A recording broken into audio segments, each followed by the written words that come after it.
Tá.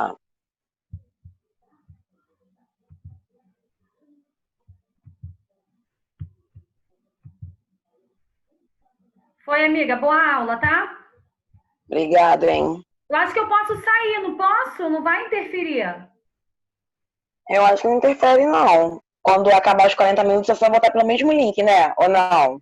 Aí você me diz, se você tenta fazer um outro link, se você não conseguir, depois a gente faz a mesma forma. Tá. Eu crio um Mas outro pelo link. meu, mas Eu pelo meu crio... computador não vai dar. O áudio dele parece que tá ruim, então tá quebrado o áudio. Professora, Tá, não tem problema professora, não. Eu faço outro professora, link para você. Oi, Isa. você é anfitriã. Se você sair, sai todo mundo. Você tem que botar ela como anfitriã, Já coloquei, anfitriã, Isa. Já entendeu? coloquei ela como anfitriã.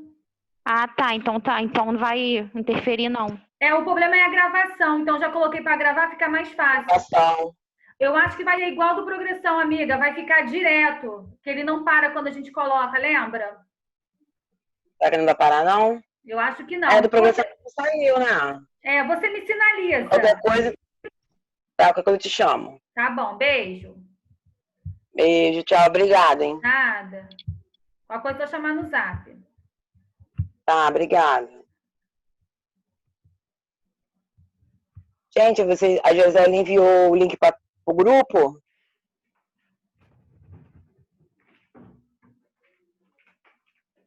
Enviou. Enviou sim. Agora não tem 11 pessoas.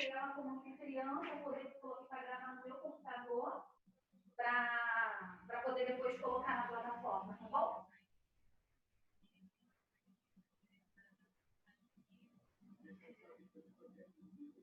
Até agora só tem 11 pessoas.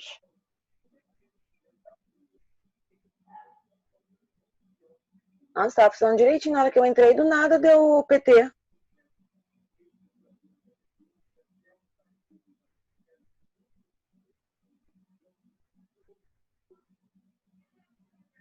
Eu só dando uma olhada aqui. Daqui a pouco, Oi? daqui a pouco o pessoal deve se inserindo. É, porque eu coloquei lá pra galera poder entrar e ver, né? E tá gravado, então depois só vê no portal, senão a gente vai perder muito tempo. Já é Gente, assim mesmo. isso que eu ia falar. Vou iniciar aqui. Compartilhar aqui, tá? Só um minuto.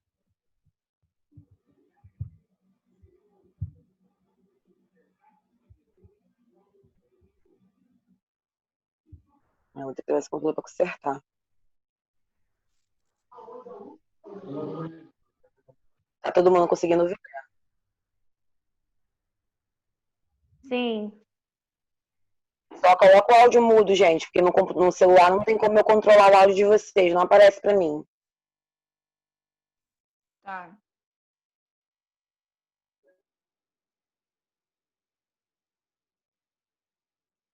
Vamos lá, a gente parou nos choques, né?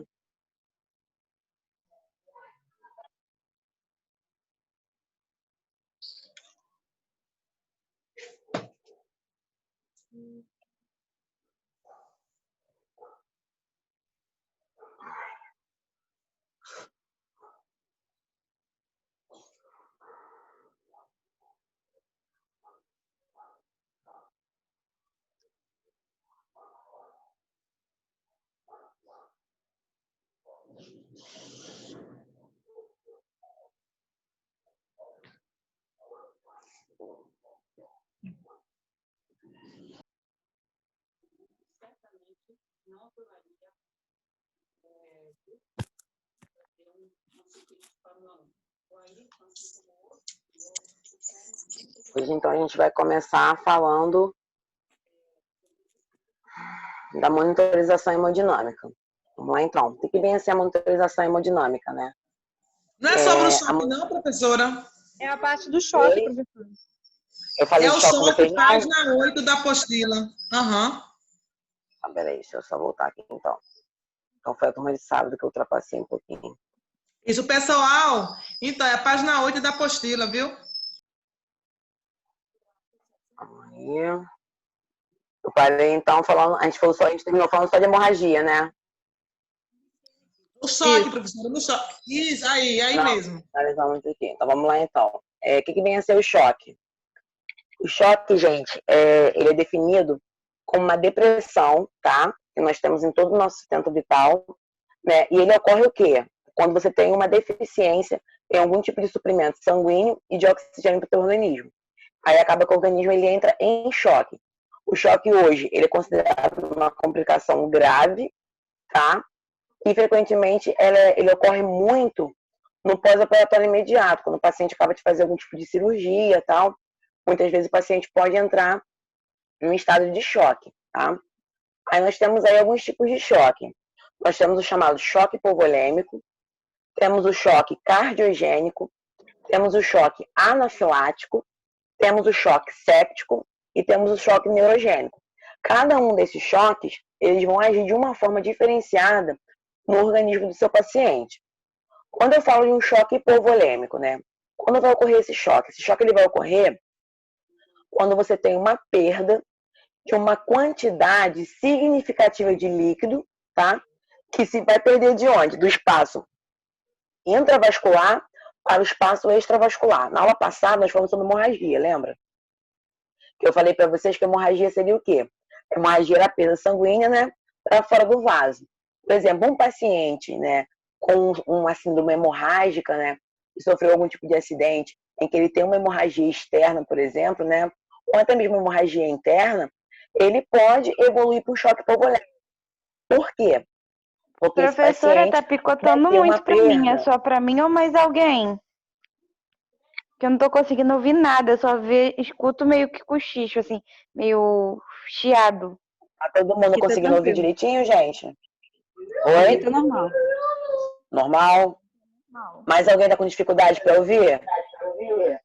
Tá tranquilo, tá tranquilo. Então deve ser só a internet, meu amor. Tenta sair e entrar de novo. Também. É, porque hoje eu também tô tem com gente com que tá com o Wi-Fi, porque eu não microfone tô nem em ligado. casa. Eu tô com a internet do celular. Tem gente Ah, com então deve ser isso. ligado, tá dando erro. É porque tem pessoas, professora, que tá com o microfone ligado, gente, entendeu? Então dificulta. Gente, vamos lá. Preciso que vocês ajudem, porque no computador eu consigo ter acesso para poder desligar o microfone de vocês. No celular eu não tenho. Eu tenho que sair do compartilhamento de tela, voltar lá pro negócio dos contatos para poder tirar. Então todo mundo tem que desligar. Liga somente na hora que vocês forem ter alguma dúvida. Aí vocês me interrompem, tá? E me chamam, que aí eu consigo. Não manda também pelo WhatsApp, pelo bate-papo, não. Porque eu não consigo visualizar nada aqui. Só visualizo só a minha tela. Nem vocês eu consigo ver.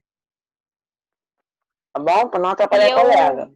Se eu não conseguir participar da aula é por causa da internet, então, tá, prof? Porque hoje eu Tá não tô bom. em E outra coisa que eu casa. vou pedir para vocês. Coloquem o nome de quem está participando da live no WhatsApp. Os alunos que são de FEBETA colocam no grupo o nome dos participantes, tá? E os meus alunos de magia também colocam no grupo para mim. E fica mais fácil depois para poder fazer a Tá, chamada. no grupo do Freinê. Professora, Não, Tá. oi. Pode colocar no grupo do Frenê, de terça e quinta. E o pessoal que é do grupo de PBTA, coloca naquele grupo que eu criei. Pode falar, não amor. tem como, a gente não tem acesso a poder falar nada nesse grupo. Qual grupo você tá falando? Nesse E não que tem você tá acesso? falando pra gente. Não, Então coloca no grupo de vocês, então. Gente, no grupo de Magé, Valéria, boa noite. No grupo de Oi, Magé, vocês Raquel. estão com acesso para ela poder fazer isso. Eu tranco, Tá com porque acesso. senão a live da professora vai lá para baixo, porque vocês ficam com coisas que não são da aula. Mas está aberto, pode colocar o nome lá, tá? Todo mundo Tá, tem acesso. obrigado, Raquel. Nada. Deu um probleminha aqui no notebook, mas amanhã eu vou ver se eu levo ele pro concerto. Amiga, confie no seu potencial, pode dar aula, tá tudo ok. Amiga, obrigado, beijo. Vamos lá então, crianças. Aí voltando. Quem quiser perguntar pode me interromper, tá? Não tem problema nenhum. Eu pego e respondo, que eu não tô tendo acesso ao bate-papo, então não tem como eu ver. Aí vamos lá, voltando a falar. A questão do choque hipovolêmico é o quê, então? Toda vez que eu recebi um paciente que foi vítima de algum acidente grave, às vezes facada, tiro, um acidente de trânsito, né, automobilístico, e esse paciente tiver como uma síndrome hemorrágica, esse paciente é um paciente que pode evoluir para o choque hipovolêmico. Por quê? Porque esse paciente está perdendo, né, sangue, né, do espaço intravascular para o espaço extravascular, tá? E geralmente quando o paciente perde esse sangue, ele vai perder o quê? Sangue junto com plasma, junto com soluções eletrólitas, sódio, potássio, daquilo que é vital para o organismo do paciente. E pode ser, por exemplo, uma hemorragia, né, decorrente, por exemplo, de uma queimadura. Paciente vítima de queimadura, gente, é um paciente que ele tem grande potencial para estar evoluindo para um choque hipovolêmico, tá? Ou um paciente com desvio de líquidos, né? Então, o que acontece? Quando chegar um paciente para você com choque hipovolêmico, a primeira coisa que você tem que fazer, como técnico de enfermagem, que é o cuidado primordial, é garantir 2 acessos calibrosos no seu paciente. Por quê, professora? Porque esse paciente vai ter que fazer reposição volêmica, né? Ele está perdendo líquido, então ele provavelmente vai precisar de reposição volêmica para entrar com soro, com eletrólito para esse paciente, tá? Você vai precisar, por exemplo, às vezes fazer uma hemotransfusão no seu paciente, né? Hemotransfundir ele com sangue, com plasma, com tudo que ele possa estar perdendo, ok? Então, se faz muito necessário, né, que você entre diretamente com esse paciente com 2 acessos calibrosos, tá? Então, toda vez que eu falar de um choque hipovolêmico, eu estou falando do quê? De um paciente que está perdendo uma quantidade de sangue, né, de líquido, no espaço extravascular, né? Ele sai dentro do vaso e vai para o espaço extravascular. Também temos o paciente com choque cardiogênico. Quando eu falar de choque cardiogênico, o nome já diz cardio. Cardio tem a ver com o quê? Com o coração. Ele ocorre o quê? Quando o coração ele fala como uma bomba, né? O nosso coração ele fica o tempo todo fazendo o quê? Contração. Contrai e relaxa, contrai e relaxa. Nesses movimentos de contração e relaxamento, o que acontece? Ele está bombeando sangue, né, oxigenado, para todo o nosso corpo, ao mesmo tempo que ele faz o quê? Recolhe o CO2, que é aquele sangue que não presta, que não aumenta em nada pra gente, pelo contrário, só subtrai. E aí ele vai, pega todo esse sangue rico em CO2, manda lá pro pulmão, o pulmão faz a hematose, que a hematose seria o quê? De aprender anatomia. A troca, né, de CO2 para O2. Eu jogo o CO2 para fora, né, e coloco o CO2 para dentro. E aí depois que eu pego esse CO2 para dentro, né, eu vou distribuir ele por todo o meu corpo, porque eu preciso agora nutrir as minhas células. Quando o coração do paciente ele falha, né, essa bomba ele não consegue mais contrair e relaxar de forma adequada, o paciente evolui para um choque cardiogênico, ou seja, ele teve um colapso do coração dele.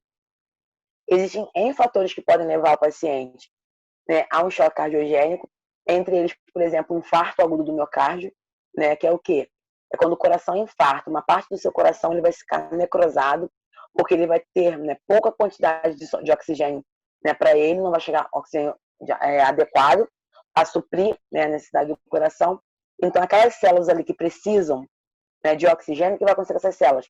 Elas vão morrer sem oxigênio, elas vão necrosar, né? Então, quando as células necrosam, o paciente infarta, tá? O infarto pode ser por causa de quê, professora? Por exemplo, se a pessoa tem uma aterosclerose, que é um bloqueio de algum vaso, de uma artéria importante do coração, por conta, por exemplo, de uma camada de gordura, né, um trombo gorduroso. Lembra que eu falei com vocês sobre trombo? Que o trombo ele consegue, aquele coágulo de sangue, você também pode ter um coágulo gorduroso, né, que ele acaba obstruindo a passagem do sangue. Então, se você não tiver sangue chegando para o coração, automaticamente o coração ele não vai conseguir bombear de forma adequada, né? E aí ele começa a falhar. Paciente com arritmias graves também no coração, com uma taquicardia, né, atrial, um flutter atrial, algum tipo de arritmia com que faça com que o meu coração ele não consiga, né, bater de forma adequada, né? A leitura dele não consegue formar aquilo que eu mostrei para vocês, onda P, né, complexo QRS, onda P, ele não faz isso. E aí isso também pode levar o paciente a desenvolver um choque cardiogênico. Depressão miocárdica, quando eu tenho uma depressão do próprio músculo cardíaco, tá? Que é o músculo interno do coração, que é o miocárdio.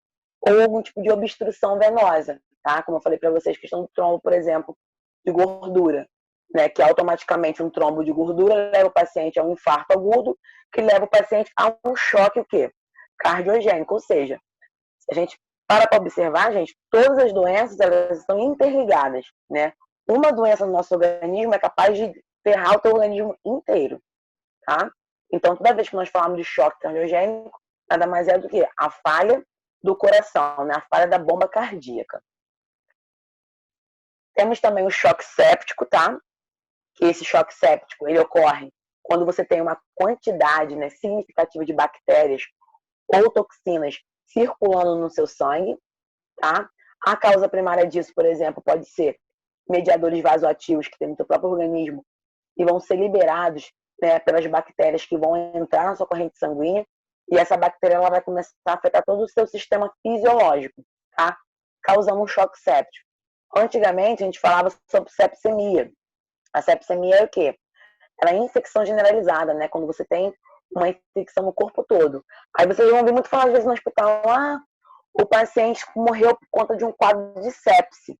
O quadro de sepse, gente, ele se inicia com um choque séptico. Ou seja, quando você pensar no paciente com um quadro de sepse, né, ou que está no caso, com um choque séptico, é um paciente, né, que tem aí, dentro da corrente sanguínea dele, um quantitativo enorme, tá, de bactérias circulando, tá?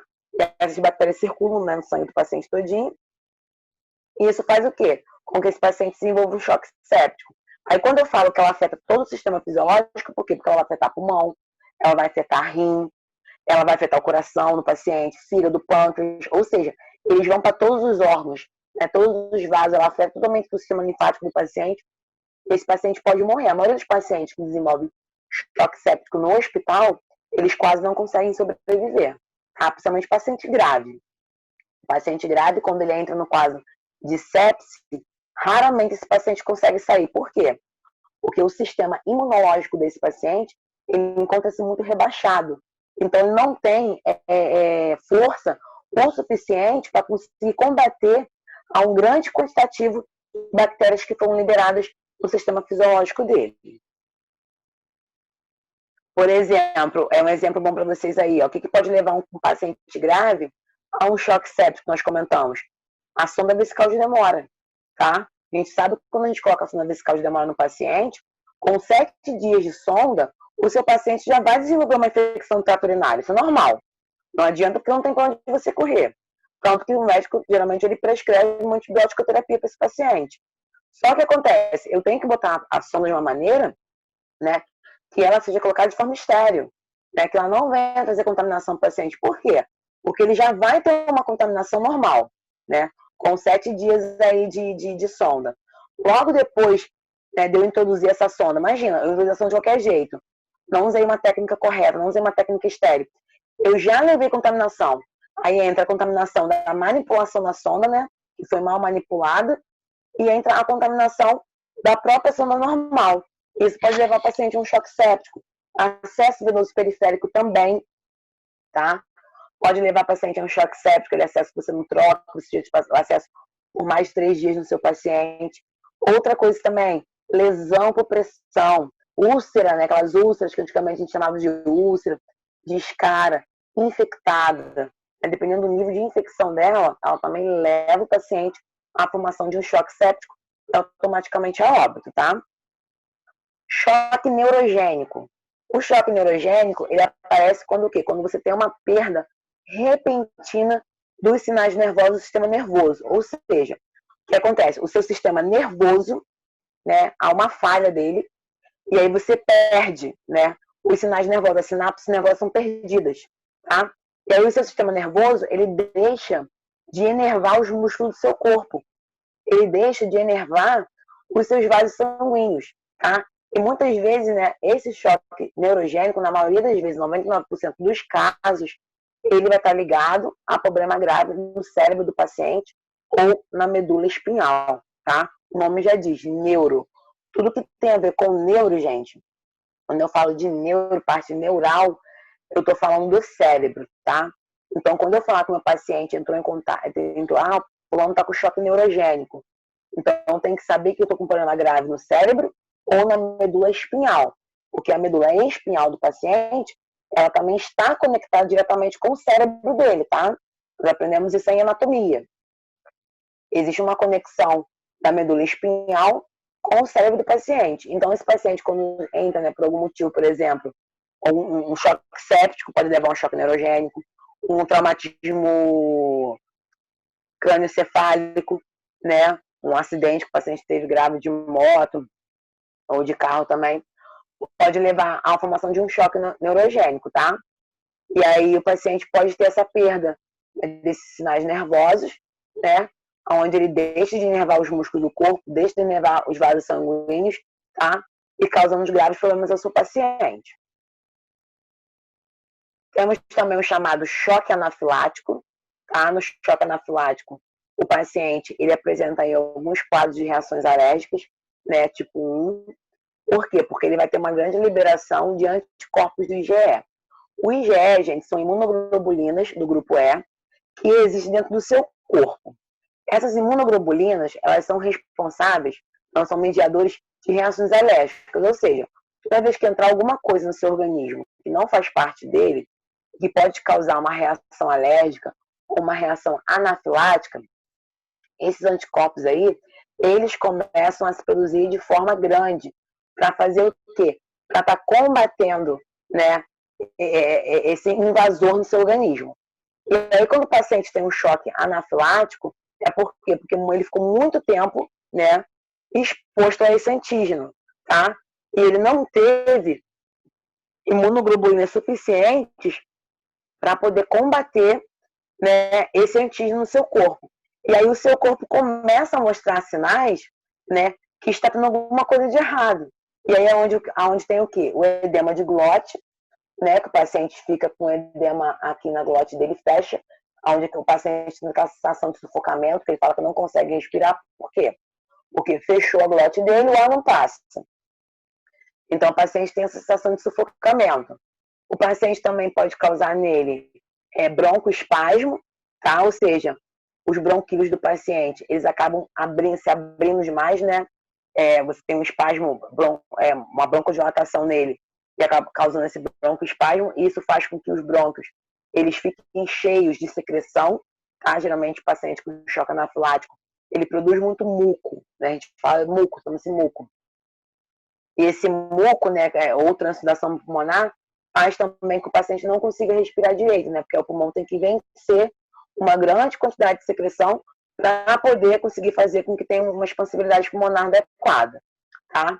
Edema de laringe, angiodema, tá? Angiodema seria o quê, ó? Esse edema periorbital que fica ao redor dos olhos, né? Se vocês pararem para observar, todo paciente com reação alérgica, ele fica com os olhos dele edemaciados, tá? E aquele edema grandão no olho. Ele fica com edema em lábio, né? Fica bastante emaciado dos lábios dele. E geralmente esse paciente tem bastante placas urticariformes pelo corpo. Ou pode ficar em forma de manchas, ok? Ou em forma de placas urticárias com elevação, tá? Que são as características de um choque anafilático. E também podem ser características também, gente, de uma reação alérgica comum, tá? Uma reação alérgica básica também. Aí aqui, ó, eu trouxe uma imagem para vocês, ó. A imagem aí da urticária, né? Que são essas placas que ficam elevadas no organismo, no corpo do paciente. Você consegue observar isso no corpo todo. Aqui embaixo nós temos o angiodema, tá? Que nada mais é o quê? Que esse edema periorbitário que o paciente pode ter, né, ao redor dos olhos. São características de reações alérgicas, tá? Reações anafiláticas que o paciente pode ter. Aí existem alguns indicadores importantes, tá? Do choque, que acaba refletindo aí na perfusão cerebral também do paciente, e que podem incluir confusão, tá? Todo paciente que entra, por exemplo, em choque hipovolêmico, choque cardiogênico, né?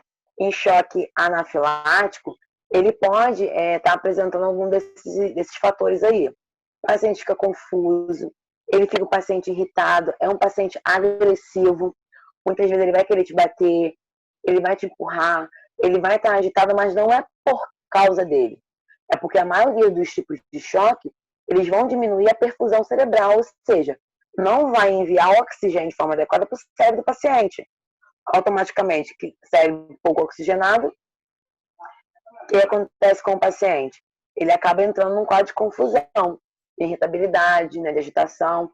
Ele não consegue se concentrar. Se você pegar um paciente aí, você vai começar a falar com ele, seu Pedro, me ajuda, seu Pedro, não faz isso, não arranca o acesso. O paciente vai arrancar o acesso, o paciente vai te bater, o paciente vai ficar agressivo. Por quê? Porque ele não está conseguindo responder por ele próprio, tá? Mas isso não é porque ele quer, é porque ele vai estar com a perfusão cerebral dele bem diminuída, ok? Quais as intervenções gerais que você, enquanto técnico de enfermagem, pode fazer? Administrar oxigênio 100% por meio de máscara, né? Ofertar em oxigênio por meio de uma macronebulização, catéter de O2, né? Porque você sabe que está tendo pouca perfusão cerebral. Logo, se o paciente ele precisa, né, de oxigenoterapia. Hidratação venosa, tá? 2 acessos de grande calibre, né? E vai colocar um de cada lado e hidratar o paciente. Inserir catéter vesical de demora, para você fazer um controle no balanço hídrico do seu paciente, tá? Monitorização de ECG, pode contribuir também para saber o tipo de choque que você está lidando, por exemplo. Quando você monitora o seu paciente, pode ser o paciente de monitorização eletrocardiográfica, você consegue saber se você está lidando, por exemplo, com choque cardiogênico, que você consegue ver a alteração, né, dos sinais cardíacos, tá? Fazer os sinais vitais normais, que é o TPRPA, né, que a gente fala, temperatura, pulso, respiração, né, a frequência de temperatura do paciente, taxa de axilar dele, tá? Fazer o HGT também. Principalmente, gente, em pacientes com choque séptico, tá? Paciente com choque séptico, ele tem uma tendência a ter uma elevação muito alta, uma hiperglicemia, que a gente fala, né? Muito alta. Então, tem que se fazer esse monitoramento adequado. E observar a coloração da pele do paciente, né? Por conta do aparecimento das placas urticárias. E o débito urinário, por alguns tipos de choque, faz com que o paciente entre no quadro de anúria, né? Onde o paciente não consegue urinar, ok? Alguma dúvida em relação ao choque, gente? Alguém quer perguntar alguma coisa? Não. Deu para entender tranquilo? Sim. De boa? Vamos então para a monitorização hemodinâmica. Vamos lá. Quando eu falo de monitorização hemodinâmica, do que eu estou falando? A monitorização hemodinâmica, ela tem por finalidade de fazer o quê? Ela tem a finalidade principal dela é reconhecer e avaliar as possíveis complicações do estado hemodinâmico do meu paciente. Ou seja, na monitorização hemodinâmica, você vai observar aí pressão arterial, você vai observar batimento cardíaco, frequência respiratória. Você consegue observar, por exemplo, aí, em alguns casos, alguns monitores, né, mais avançados, você consegue ver temperatura do paciente, porque ele mede a temperatura do paciente, né? Ele consegue ver também o oxímetro de pulso, lembra que eu falei com vocês? E fundamentos, que tem a finalidade aí de estar observando a saturação, né, de oxigênio, ou seja, o nível de oxigênio na corrente sanguínea. E por que é importante, por exemplo, eu estar monitorizando um paciente grave?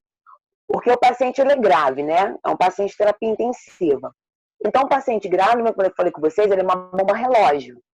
Ele pode explodir a qualquer momento, né? Então, uma bomba relógio ela tem que ser o tempo todo verificada, porque se ela explodir, acabou. Então, quando eu monitoro meu paciente, eu consigo observar todo o estado hemodinâmico dele, qualquer complicação que ocorrer no meu paciente, eu vou conseguir intervir em tempo hábil, né? Eu vou conseguir colocar uma terapia adequada para tratar esse paciente. E aí eu previno maiores complicações. Como assim, professora? Por exemplo, você está com o paciente entubado, monitorizado, com bomba infusora, né? O cara todo ruim. Aí, de repente, ó, você está com a tua bomba ali, né? Vocês conseguem ver aqui, ó, o monitor. Deixa eu aumentar um pouquinho para vocês, ó. Aqui onde está o 66, são os batimentos cardíacos do paciente. 124 por 82 é a pressão arterial dele, tá? Aqui 28 e 17, aqui em onde fica, é o padrão da respiração dele. Ele pode estar oscilando. 4.17, 2.33 é quando ele está fazendo a leitura, né, desse padrão respiratório, tá? E 58 para 32, ele consegue ver aqui, por exemplo, esse 58 para 32, ele consegue ver uma variação de secreção. Né? Como é que o monitor ele consegue ser avançado, né? E o 97 aqui, grandão, é a saturação de oxigênio do paciente, tá? E aí, por exemplo, você está lá na sua terapia intensiva sentado, de repente o monitor faz naquele apito. Quando você olha para o monitor do paciente, aonde tinha o 66, não tem mais nada, tá zerado. E essa linha verdinha que tinha aqui, o que acontece com ela? Ela fica isoelétrica, ela fica lisa, tá? Linha isoelétrica é quando o paciente para, aquela linha lisa, a linha normal. E aí, o que aconteceu? Automaticamente, essa linha ficou isoelétrica, o que eu vou pensar? Meu paciente o quê? Parou. Né? O paciente parou. Então, isso me ajuda a ter um tempo hábil de intervir, entrando com massagem cardíaca, né? Depois desfibrilando esse paciente, porque eu sei que o paciente evoluiu uma parada cardiorrespiratória.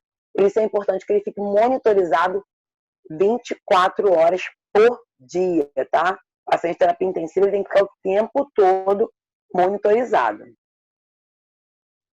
E aí a monitorização, né, como eu falei para vocês, é normalmente uma monitorização não invasiva, né, onde você vai ver pressão arterial do paciente, que geralmente no hospital, ó, anota aí no livrinho de vocês, chama-se PNI, tá? Porque às esse o médico fala para você, fulano, bota o PNI para mim. O PNI é essa monitorização, é você pegar o aparelho de pressão, esse aparelho normal mesmo que vocês vão usar no estágio, vão usar no laboratório, e aí ele já é conectado no monitor. No monitor fica em cima e já é conectado no monitor. Você vai fazer o quê? Só colocar, né, o aparelho no braço do paciente, e aí a cada 1 hora, por exemplo, você mesmo regula o monitor, tá, gente? Você pode regular o monitor, porque tipo assim, se o paciente apresentar um quadro de taquicardia, o monitor vai apitar. Se o paciente apresentar um quadro de espineia, o monitor apita te avisando. Se a pressão do paciente ela abaixar demais ou elevar demais, o monitor te avisa, para você saber que tem alguma coisa errada com o teu paciente, tá?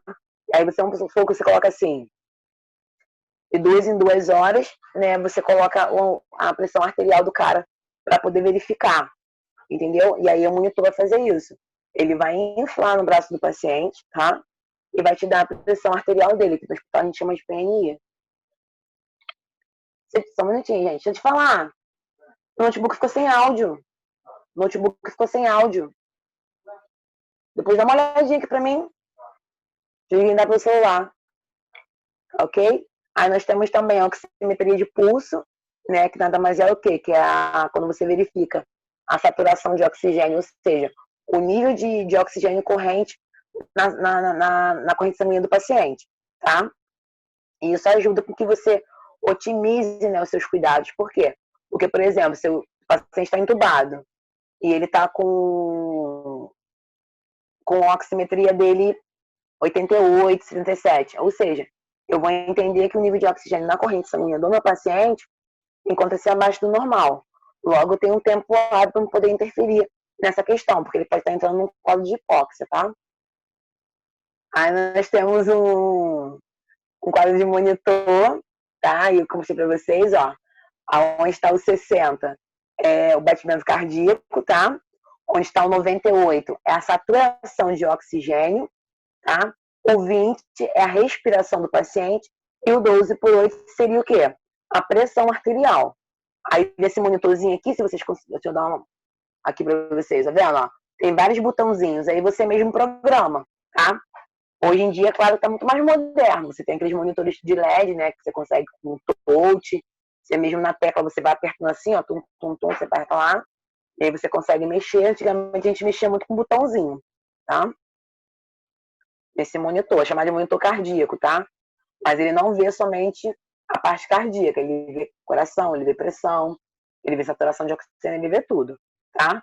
Aí quando você, por exemplo, só coloca, por exemplo, para ver somente a parte cardíaca, aí ele vai ser um monitor cardíaco voltado só para uma avaliação hemodinâmica do nível cardíaco. Ele vai mostrar para você somente a frequência cardíaca. Mas hoje a maioria dos monitores, eles conseguem fazer, né, uma leitura ampla, tá?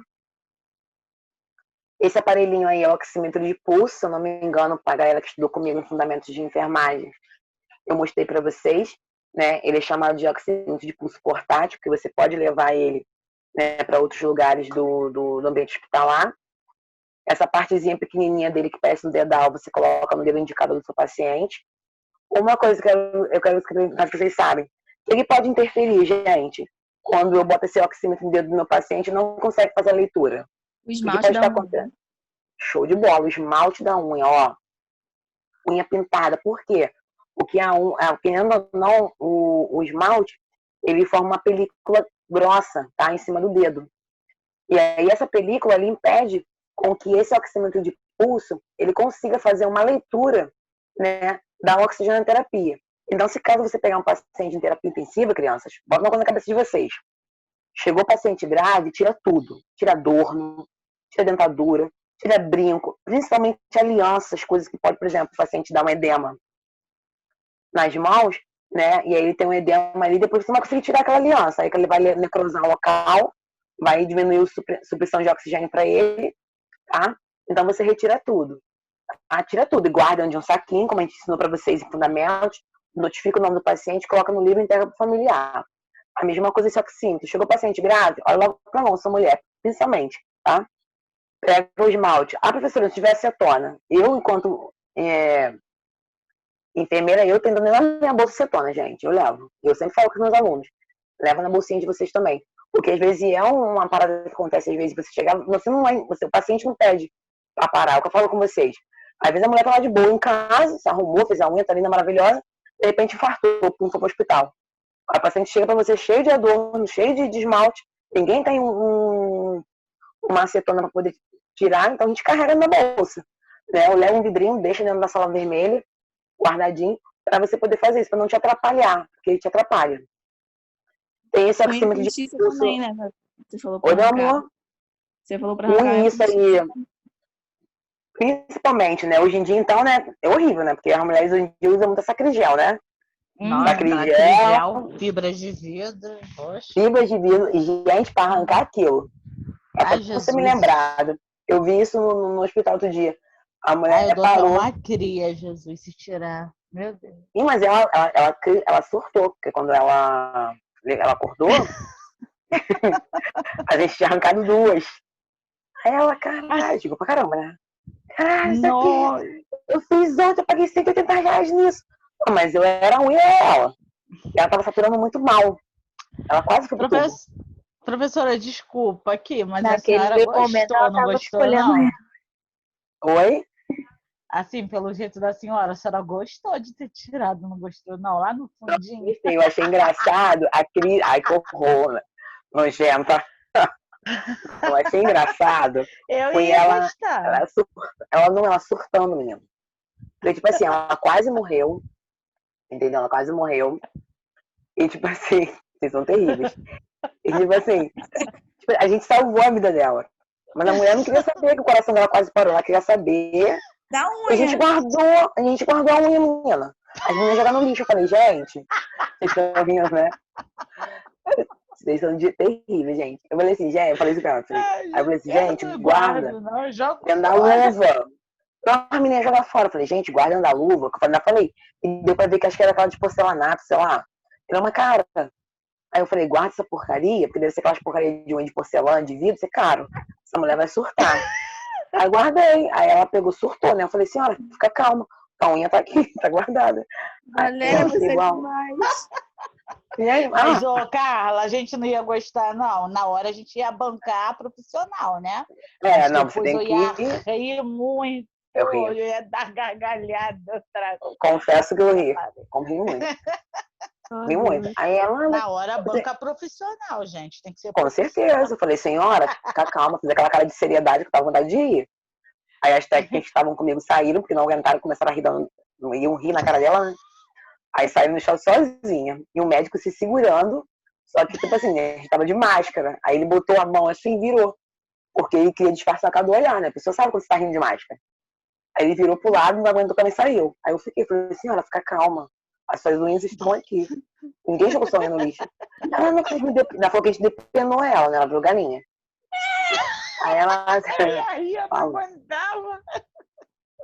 Te juro. Aí a gente guardou, gente, mas tem que guardar. Não, guardei. Diz ela que na manicure quer colocar de novo, né? Falei, então tá bom. É só falar que Mas eu te falo. descolou, gente. Fala pra manicure, ó, descolou. Bota Descolou e coloca de novo. Mas eu falei, gente, foi um sacrifício pra tirar, tá? Um sacrifício. A gente pegou